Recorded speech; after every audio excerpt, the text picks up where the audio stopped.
Hi, it's Kathy here from Bishopstone Yarns. I'd like to welcome everyone here. For those people who are new to this channel, I'm Kathy and this is Bishopstone Yarns podcast, which is mainly a knitting podcast and spinning podcast, and sometimes other types of crafts will come in as well. And today it's Monday, it's March the 14th, and I'm sorry, I kind of got the sun, got a bit of light on one side of the face. Yesterday was such a beautiful day, and I had one of my cardigan, my cotton cardigan that I'd finished the hay teach, and I thought, great, today I can do a podcast. I could wear that because it was so lovely and warm yesterday. But the weather has changed, as it does here quite a bit, and today it's overcast. It's not really cold, but it is supposed to rain, so hopefully we can get through this before the rain comes and any of the light disappears. And so I'm coming to you from Tasmania, which is the little island at the south of Australia, and I live actually in the south of that island, and and so this is a podcast just about my crafting life. And so if you're a new viewer, welcome. It's really lovely to see you. I love people to leave comments. Let me know what you're thinking about what I'm doing. Let me know what you're doing, because I always love to hear about what other people are doing as well, what they're up to and what they're making, and also hearing a little bit about how people are going at this time, if they're finding that doing a little bit of craft making is helping them through these times that we're living in at the moment. There's so much uncertainty, and I think a lot of people, I've watched a few other podcasts and where people have been talking about, a lot of people seem to have kind of lost a little bit of their crafting mojo at the moment, that they're feeling a little bit uninspired or just not feeling the craft at the moment. So yeah, I'd be really interested to hear how everyone's going, what they're thinking, whether or not they're finding it difficult to craft, or they're finding it as their way to take time out and relax, which I do. I mean, I find that by knitting, spinning and doing the other kind of crafts that I do, it's a time for me just to sit back and relax, and I don't have to think about what's happening in the world too much, and I can just take some time out for myself and enjoy, really be in that moment and kind of really enjoy what I'm making at the time. And so if you like the podcast, click on the thumbs up. I'd love you to subscribe, and please leave me a comment, because I love reading your comments, and I like hearing about what everyone else is doing. Now today, first of all, you can find me as Bishopstone Yarns on Facebook. You can find me as Bishopstone Yarns on Instagram, and on Ravelry you can find me as Bishopstone. And on Ravelry I've got some of my knitting projects, some of my handspun yarns on there as well. I'd like to think that I would like to be able to say that I've got all my knitting projects on there, but I haven't. I've been knitting for a very long time.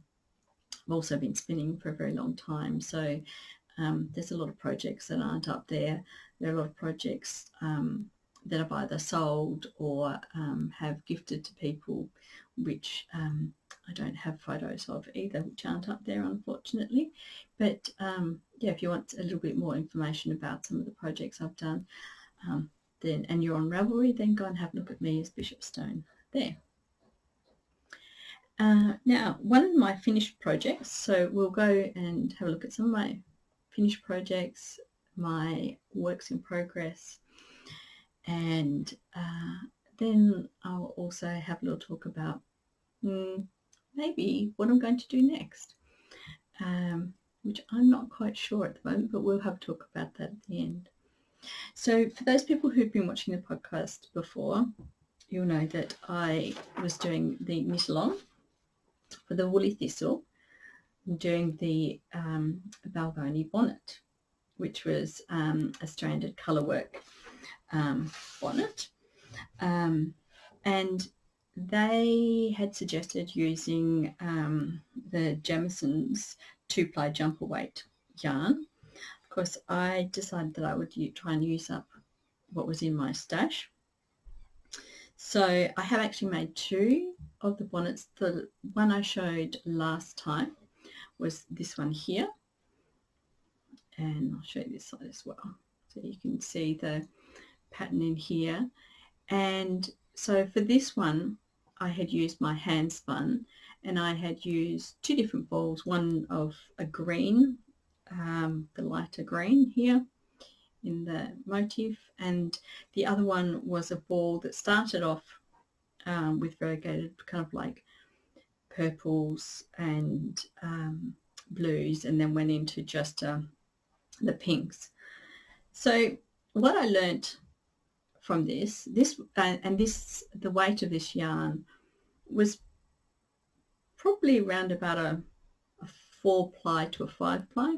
So it was thicker than what they had suggested, what the Woolly Thistle had suggested.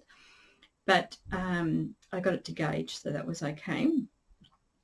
And it's such a lovely, warm, soft yarn. I'm really happy with the actual bonnet and how it fits. And but I was disappointed that I hadn't chosen colours that were going to be a lot more contrasting. So you can see here the colour difference between the pinks and the green works out well. But as we get into the top of the bonnet, the green actually became a lighter green, so it was a lot paler compared, and then the pink also at that point was a lighter pink as well. So the colour, the pattern wasn't showing up as well. But having said that, I have fooled this a little bit, so that's not felting it, but it's actually, while I washed it and blocked it, I actually gave it a bit of a rub, and so it started the felting process. It hasn't actually felted, but the wool fibres have started to grab onto each other, and so make a slightly more cohesive fabric, which is what I was wanting, because I'm going to be wearing this bonnet out in winter when I'm walking my dog. I'll be wearing it down at the beach, which is very windy, and hopefully this, by fulling this, it will stop the wind from going through and keep me really nice and warm. I did find, though, when I fulled it, that I lost a little bit of the give in the ribbing section. So I've just gone along with quite a fine yarn that I've got, and on the inside, just to gather it in a little bit, just to give it a little bit more, get back a little bit of that, the ribbing elasticity that I kind of lost in the fulling process, and so that the bonnet will stay on. But I am really, really happy with this.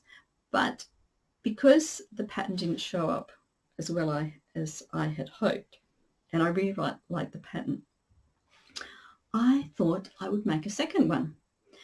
So I decided I would go for totally different yarn.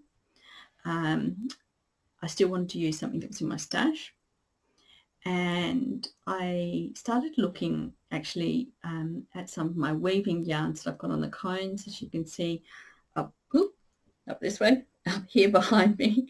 I've got a lot of my weaving yarns up here on cones, And in the past, I've always had a big divide between my weaving yarns and my knitting yarns.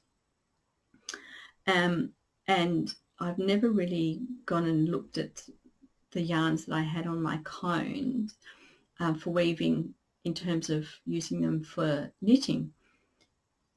But I decided I'd have a look through and see what I had, and I came up with these two cones that are down here. Now this one here is well, they're both bendigo woolen mill yarns. They're both the classic bendigo, and so this one is the 3-ply in cherry red. This one is a 2-ply in charcoal, and I thought these two would make a huge contrast to my handspun that I had used for the first bonnet. Now these two, the colours are very definite. They I thought they will show up quite well against each other, that hopefully the pattern would show out. And even though this one's the 3-ply and this one is a 2-ply, I knew that the 2-ply, when I washed it and blocked it, would bloom a little bit, because it's I have used this for weaving in the past, so I do know that it kind of will, it would kind of bloom a little bit, not much, but it will bloom a little bit. And so I decided to use these, crossing over from my weaving yarns, now becoming my knitting yarns. And so this is the finished bonnet. I'll bring it up a little bit closer so you can see. So the pattern definition is a lot, I mean, you can see it a lot easier. You can't even see me, but I'm still here to show you the difference between the two. And then the other side, of course. Oh, I've still got a yarn, an end there that I haven't cut off yet. But even here, the design, you can see it shows up a lot better with the two solid colours. And so I'm very happy with my second bonnet. This one, of course, is going to, I haven't fulled this, and I haven't, I'm not going to full it. I'm going to leave it as it is. So this one will still be warm, but it will be a little bit more lightweight. As you can see, kind of, even, I don't know if it shows up too well on the camera, but this is a much more lighter and drapier yarn. You can kind of see, maybe, yep, see, you can see a little bit of light through it. So, I mean, this one's not really going to stop the wind as much as this one will. So they are the two very different Balvonie bonnets by the Woolly Thistle, but I love them both. And it's just really, really interesting looking at the use of different yarns, and how two totally different yarns can create two totally different appearances in the same pattern, in the same design. And I think it's, well, for me, I've got two bonnets that I can use to go out when I'm walking. They're two, the colorways are totally different, and even the warmth factor will be totally different. So I've got a hat here to for all seasons, really. And at the moment here in Tasmania, of course, it's winter, it's autumn. Yeah, feels like winter sometimes, but it's autumn. So I think I will be starting off by wearing this one, and yeah, So I'm really, really happy with how they've turned out. And I always find it quite interesting knitting, and not that I always knit two of the same project, but I have been known, as those who've watched before would know, I've knitted two of the Sea Change jumper, one in commercial yarn and one in my handspun yarn. And I talk, if you're interested to learn about that, you can go back through the podcast, my previous podcast, and have a look at that. And so you can see the difference in projects by the choice in the yarns that you use and the colour choices. So sometimes you can have more than one, you can knit more than one project of the same pattern, but by putting it into using different colours, different yarns, it feels like you've knitted something totally different, that you're not just repeating the same old jumper and adding the same kind of top to your wardrobe. And yes, who knows where I will go with repeating jumpers, but there are a couple in my mind at the moment that I think I've got a funny feeling that I'm going to end up doing more of the same jumper, but I'll talk about that later. Now, and that's it. That's it. That is my finished knitting project for this time. I have been knitting, and my work's in progress, my whoops. I have been knitting still on this one, which is the Magnolia Bloom by Camilla Vad, and I am knitting that in this yarn, which is an alpaca-silk yarn, and it's really lovely and soft and squishy and gorgeous yarn. I'm really happy so far. I'm still working on the sleeves, and I'm still on the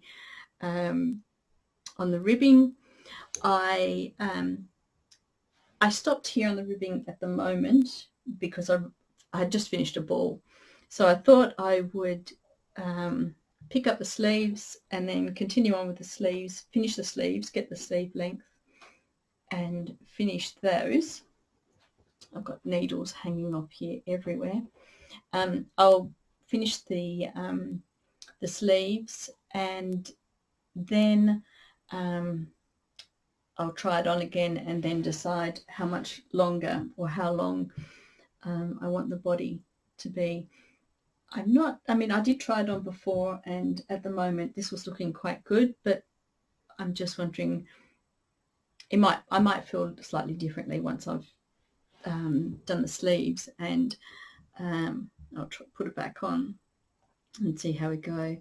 I don't like a jumper that's really, really cropped or short, and so I'm quite happy to give this, to do a little bit more, and I'll decide whether or not I kind of go for a slightly shorter sleeve or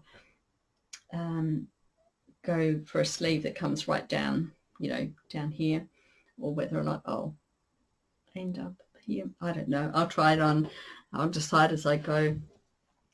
But yeah, no, the pattern is working out really well. I really like it. The only thing I've found is that there were, and I have noticed on a few other podcasts where people have talked about this as well, there were a couple of rows where the bobbles I found weren't popping out onto this side of the yarn, of the fabric. They were tending to lie on, on the back side of the jumper, and so what I tried to do, and that seemed to depend on the yarn, the stitches that were before and after it, the nups, and so what I had tried to do was make sure that I was kind of making those stitches slightly tighter on either side to try and pull it forward and make sure that in the next row that the nups were sitting kind of out towards this side of the fabric. I mean, it's okay at the moment, but we'll see when I start wearing it whether or not there's a couple here that kind of seem to pop inwards. But apart from that, yeah, no, I'm really enjoying the knit. It's quite an easy knit. The lace section was quite an easy chart to follow, and then of course once you get past that, it's just kind of straight stitching, knitting. So yeah, and of course it's such a lovely yarn that yes, I'll hopefully I'll have that finished by the next podcast, and I'll be able to get some photos of me wearing it, and you can see what it looks like on. And I guess I should be have a talk to you about what I'm wearing here. This cardigan, for those people who've watched previous podcasts, have seen this before when I was talking about my hand spun knits and jumpers and cardigans that I've made.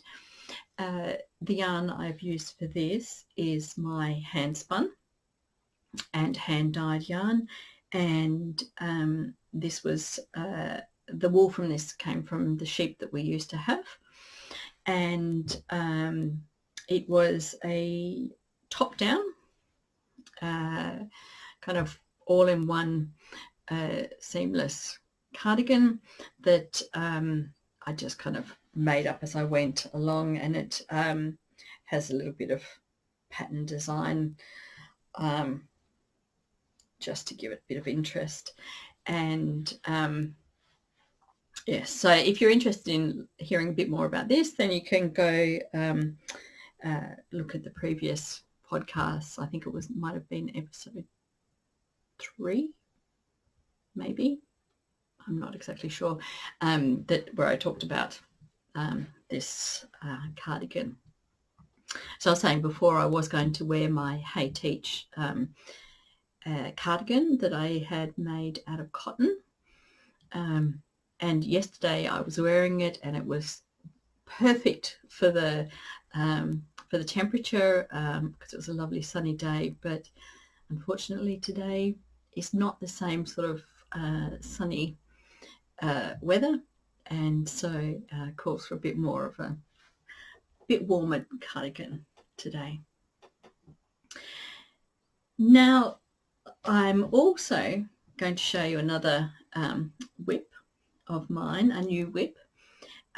This is not a knitting project, but a sewing project that I have started, and that might be kind of one of the reasons why I haven't finished the Magnolia Bloom, and why this was my only finished knitted project, because I wouldn't really call myself a sewer. When I was younger, I used to make quite a bit of trousers and skirts and tops for myself, some from patterns and some I would just make up patterns and use all sorts of material, and kind of when I was younger, I was much more interested in using material that was unique, and using old types of lace and layering those over other coloured materials. But I haven't really done much sewing for years. I have made a few quilts, I've made an advent calendar, and then I had decided that quilting I wasn't really a quilter. My sewing skills are not very high, and lots of really small points and joins that need to be precise. My skill level just wasn't there. And so for a long time I had made a quilt, and then I thought, well, that's it, I've made one, that's it, I'm not going to be doing it again. And then I inherited a part of a quilt that my mother had been making for me before she died, and I'd said to her, don't worry, it's okay, I'll finish it after you, afterwards. And it was all in silk, and it was kimono silks, that recycled kimono silks. And anyway, so I had finished that. I joined a local quilting group to try and give me some encouragement to finish this quilt, since I hadn't quilted for such a long time. I went along, I've subsequently finished that quilt, and I'm still going along to the quilting group because I like sewing, and I really like hand sewing. I love applique. I just love the slow process of hand quilting and hand sewing. But my skill level, as I said, I am not a sewer. It's not really my my area of expertise at all. And I went along, and the quilting group, they are doing a sew along where they are going to be doing a number of blocks each month to create a big, huge quilt.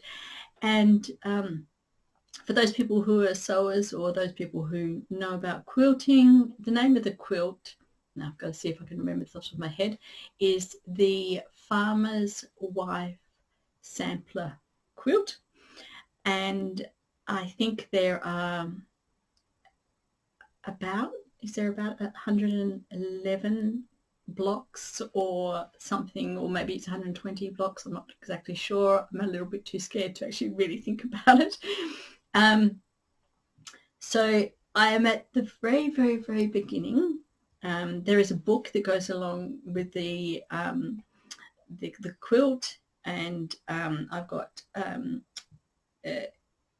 information as well about, which quilts. You don't, the quilting blocks, you don't just go from one, work your way through to 1 to 2, 3, 4, 5.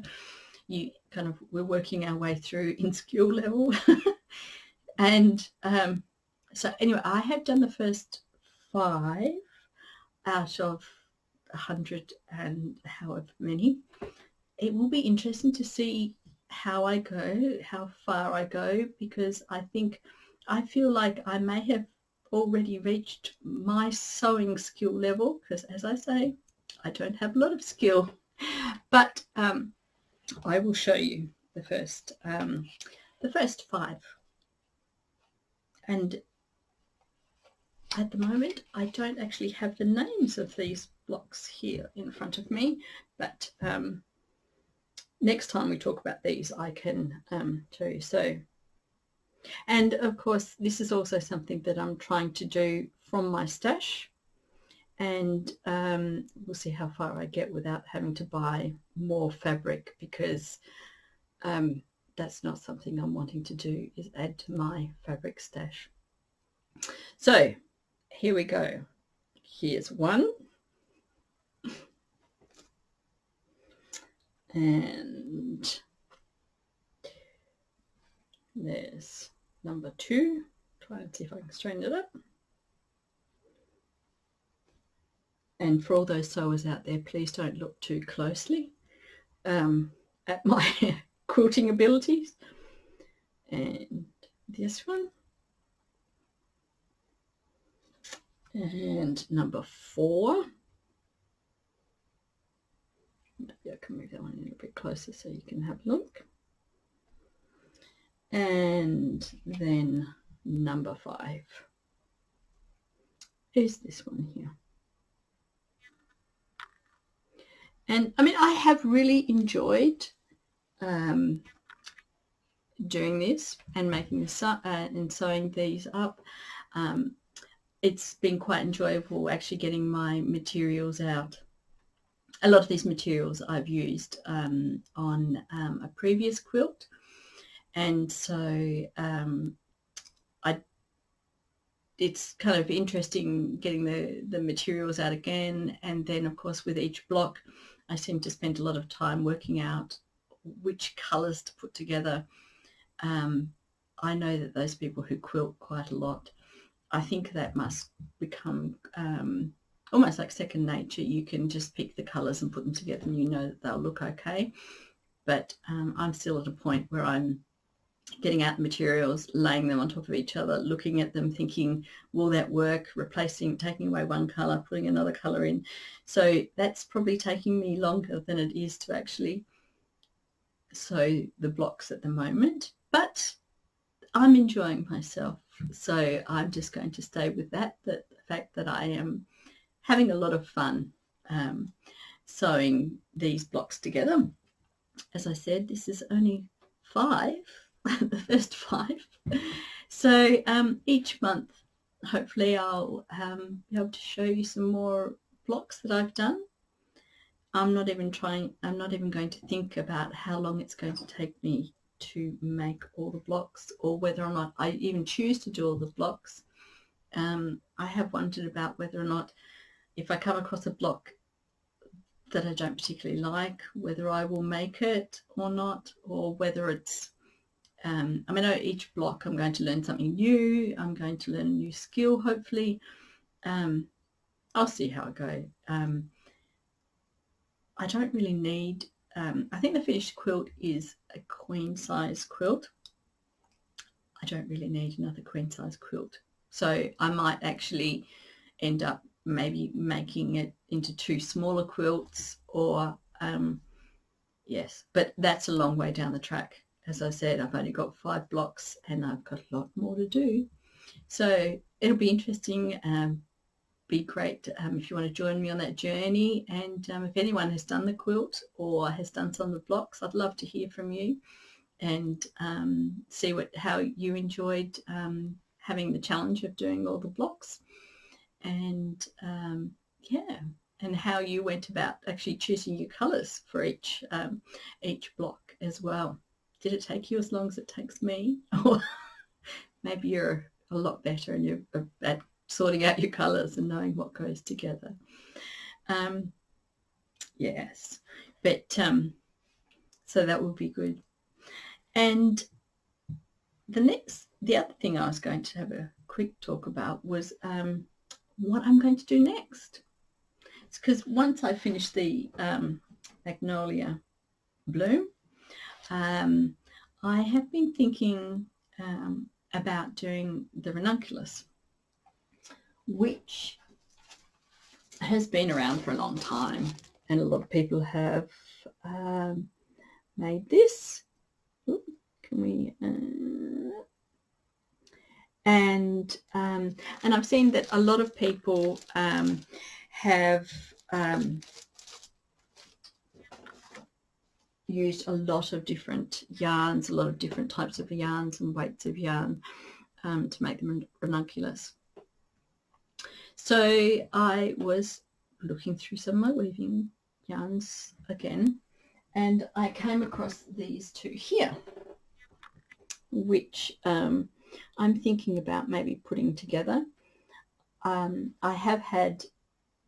did have quite a lot of this yarn, which I have used for a lot of weaving projects and sold quite a bit of them. I can't really tell you very much about it. It's from J.L. McGregor Mill, and that's all it says in here. It doesn't even tell me where they are situated.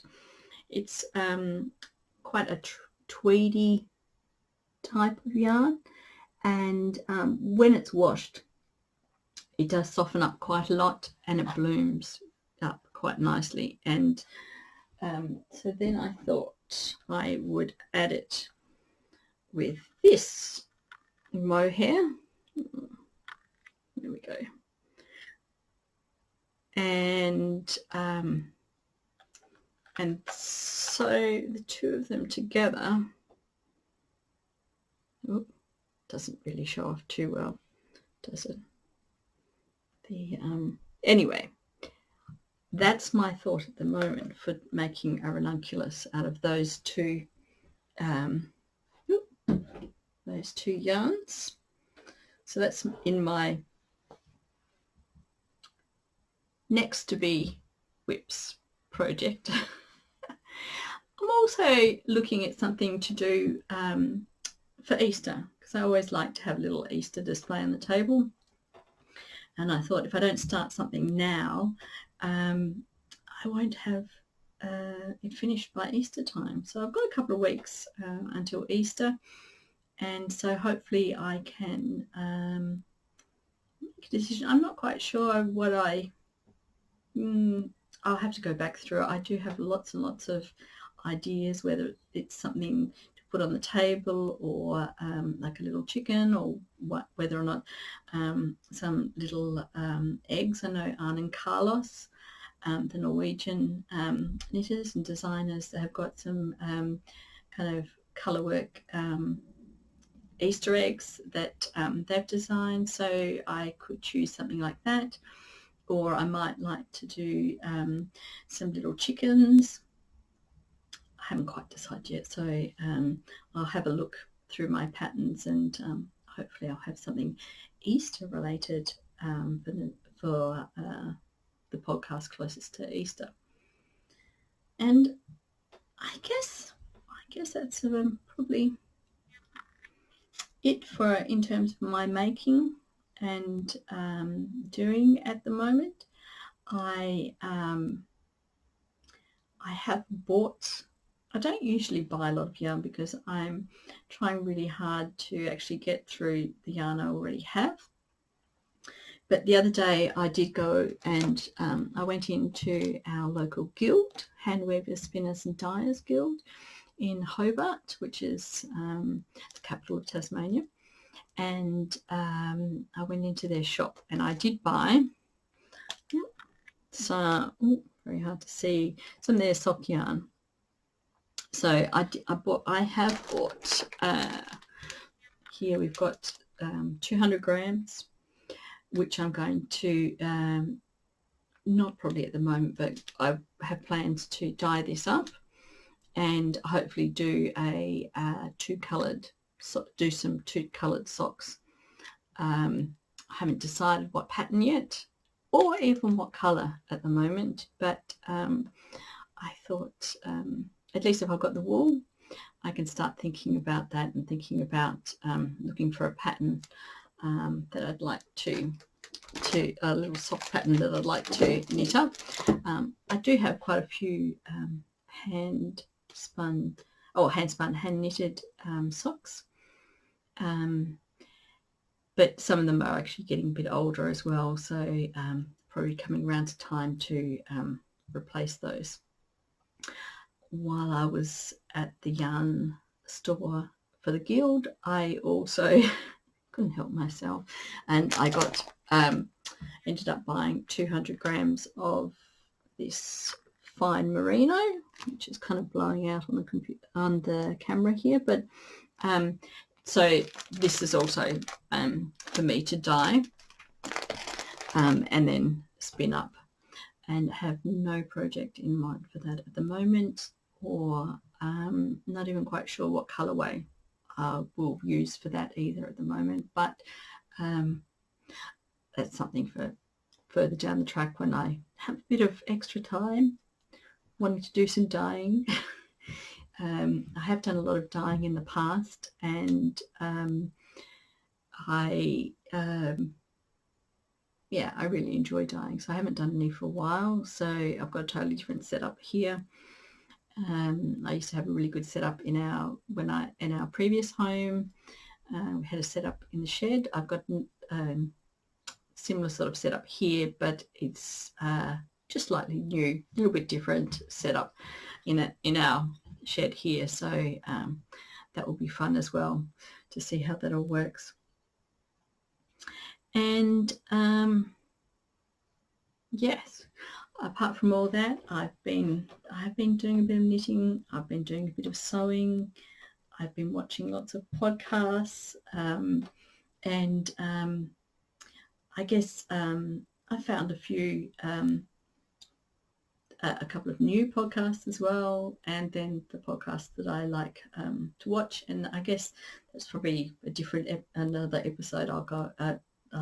Different podcast. I'll talk about the different types of different podcasts that I like to watch. But one in particular that I've been watching recently is Knit with Kim and Jonna, and they are two friends who have this lovely podcast, and they were talking about, they were looking at some of their early sweaters and their first sweaters, and I remember my first sweater, and I'm pretty sure it was my first. As I said, I've been knitting for a long time, so this is going back to when I was in high school. So I don't know if I was in grade 9 or grade 10, so I'm not even quite sure what age that makes me, maybe about 15 maybe. And we used to have a class, of course, of home economics, and in that class, 1 week, one lesson the week we would do cooking, and then one lesson we would do things like sewing, and I don't know that knitting was actually part. I don't remember us being taught to knit, but I know that we could make a project, and that I had chosen to knit a jumper. And I remember the jumper. I'll have to see if I can find a photo of it. And I had it for years. And I knitted, it was a fairly simple jumper to knit. It was garter stitch kind of at the top, and then just stocking stitch. But I remember I had one strand of purple and one strand of black that I held together and knitted the jumper.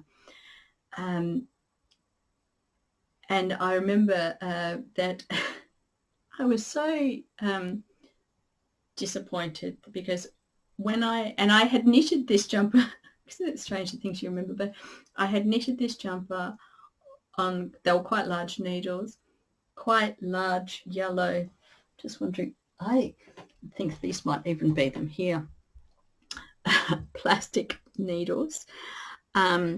So I'm not even sure if these were the exact needles, but they were something quite similar to this. This is before anybody used circular needles, or that anyone I knew used circular needles, so we are talking a long time ago. So it was something very similar to this sort of a needle that I was using, and I remember taking it up to the teacher. I still remember the teacher. I remember her name, but I won't mention it here. And I remember taking it up to the teacher because she had to mark off progress for this finished big project that we were going to do. And I remember her saying to me that she didn't believe that I had knitted the jumper. And I didn't really know what to say. Of course I had knitted it. I had been in the class knitting it. But she was like, no, I've seen that before, and someone else had shown it to me. And I was thinking, that was me. I had knitted the jumper. And, my mum was a knitter. Knitting wasn't an issue. Maybe the issue was the fact that, when I was at school at that age, I think I have to look at the photo, but I either had black hair or very, very dark brown hair. I had dyed my hair a lot, and my hair was all sorts of colour at school. And I guess you could probably say that the teacher probably took one look at me and did not see someone who looked like someone who would know how to knit a jumper, or would even knit a jumper. And but I still remember being so hurt and disappointed that she just wouldn't believe that I had knitted this jumper. I guess looking back, yeah, I probably didn't fit that little image of someone who would be quietly sitting down knitting a jumper, because I really wasn't that sort of child at high school. So it just goes to show that all sorts of people knit, and that we shouldn't kind of take a look at someone and think, oh, they wouldn't be a knitter, or that doesn't look like something that they would make, or something that they would do, or something that they would enjoy. Because yes, I was young then. I was a little bit out there. And but I still love knitting, and it was the start of, I think, a whole lifetime of loving knitting and fibre and all those kind of things. So if only that teacher could see me now. I wonder what she would think. Yes. But anyway, she didn't put me off. That's the main thing. She didn't turn me off knitting. And I mean, at that same age, I had actually knitted, there were a couple of other jumpers that I had knitted as well. And maybe in the next podcast, I might talk to you about those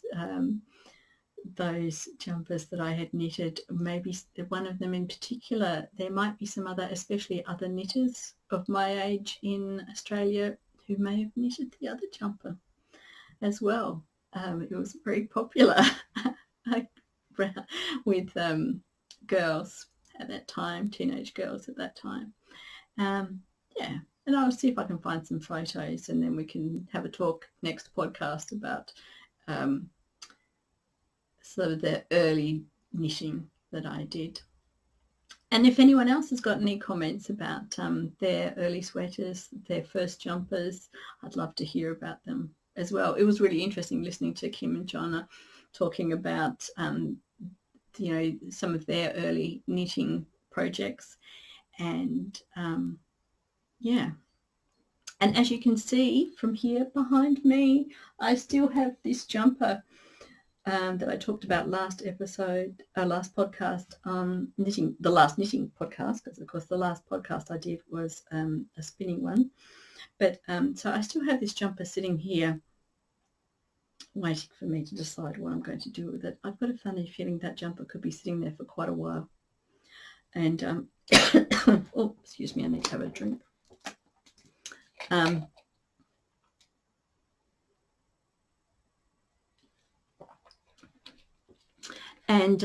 Yes, so I'll wait and see what I'm going to end up doing with that jumper.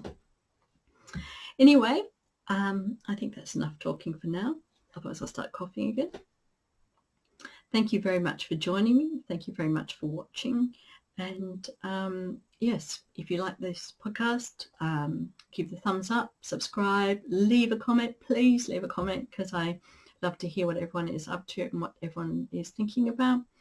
And I'll see you all next time, hopefully. Bye.